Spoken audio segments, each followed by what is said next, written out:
शुरुआत में हम देखते हैं कि अंतरिक्ष में एक चलता हुआ तारा पृथ्वी की तरफ बढ़ रहा था।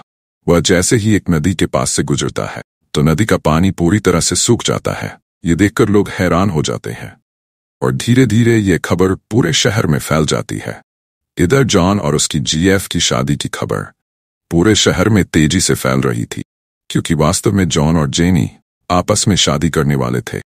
तभी जेनी जॉन के पास आती है और उससे कहती है कि अब की बार हमारी शादी में कोई मुसीबत न आए तो अच्छा होगा। जबकि जॉन अपने प्रयोग पर काम कर रहा था, तभी जॉन का साला जॉनी उसकी शादी की खुशी में एक पार्टी रखने के लिए कहता है, जिसके लिए जॉन मान जाता है।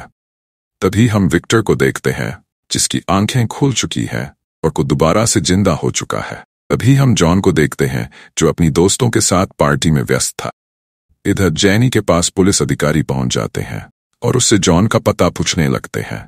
जेनी जॉन के पास जैसे ही पहुंचती है तो देखती है कि जॉन दूसरी लड़कियों के साथ मजे में व्यस्त था, जहां से पुलिस वाले अकेले में बात करने के लिए बुलाते। तभी जॉन को वे उस तारे के सारे फोटो दिखाते हैं और उसका बनाया हुआ गड्ढा भी दिखाते हैं, जो पूरी तरह से बहुत अजीब दिख रहा था।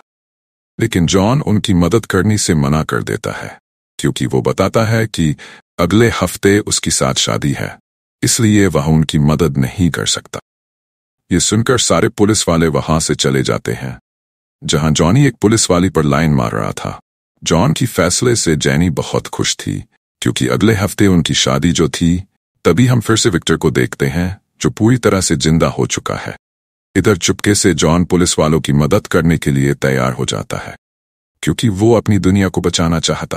लेकिन इस बात का पता जॉनी और वेन लग जाता है, लेकिन वह जेनी से ये बात छुपाते हैं। अगले दिन को उनकी शादी की तैयारी होने लगती और सभी लोग उनकी शादी में आने लगते।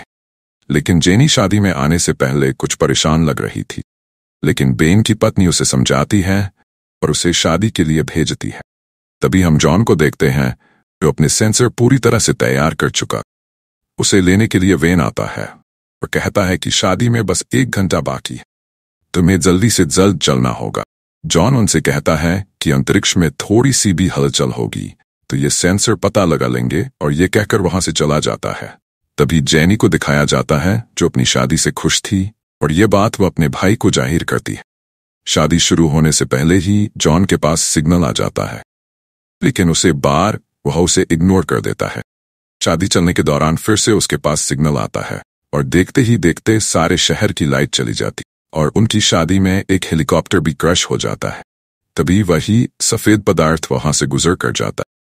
ये देखकर जॉनी उसका पीछा करने के लिए चला जाता है। बाद में पता चलता है कि वह आदमी एक मेटल का आदमी होता है, जिसकी रफ्तार बहुत तेज थी।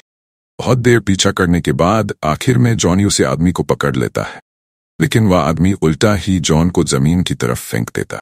घर आने के बाद जॉन सबको बताता है कि वह हमारी पृथ्वी को नष्ट करना चाहता है। उन्हें बताने के बाद जॉनी आराम करने के लिए चला जाता है, लेकिन तभी बाहर आवाज आती है कि जॉनी छत से नीचे गिर जाता है। उसकी बहन उसे बचाने के लिए जैसे ही उसे छूती है, उनकी शक्तियां आपस में बदल जाती है। ऐसा होने के बाद वह जोर जोर से चिल्लाने लगती है। जॉन ये देखकर पूरी तरह से हैरान रह जाता है और वह जॉनी की जांच करने लगता। तभी उसे बेन छू लेता है और उन दोनों की शक्तियां भी आपस में बदल जाती हैं। इतना सब कुछ होने के बाद जॉन अपने साले को सबसे दूर रहने के लिए कहता है। तभी हम विक्टर को देखते हैं, जो शैतान द्वारा किए गए गड्ढे को देखता है और वहां जाकर उस आदमी से बात करने की कोशिश करता है। लेकिन वह मेटल का आदमी विक्टर को मुंह नहीं लगाता और उसे अपनी शक्ति से फेंक देता है। दूसरी तरफ जॉन अपनी पूरी टीम को इकट्ठा करता और उनसे बताता है कि पहले गड्ढे के अनुसार दूसरा गड्ढा कहाँ होने वाला है।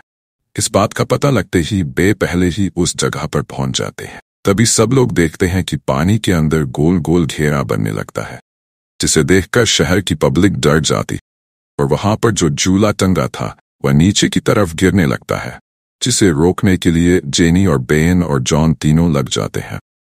तभी वहां पर अचानक से बहुत गहरा गड्ढा हो जाता है और वह मेटल मैन वहां से निकलकर भाग जाता है। जॉनी उसके पीछा करने की कोशिश करता है, लेकिन वह झूले में अटक जाता है और उनका सारा प्लान खराब हो जाता है।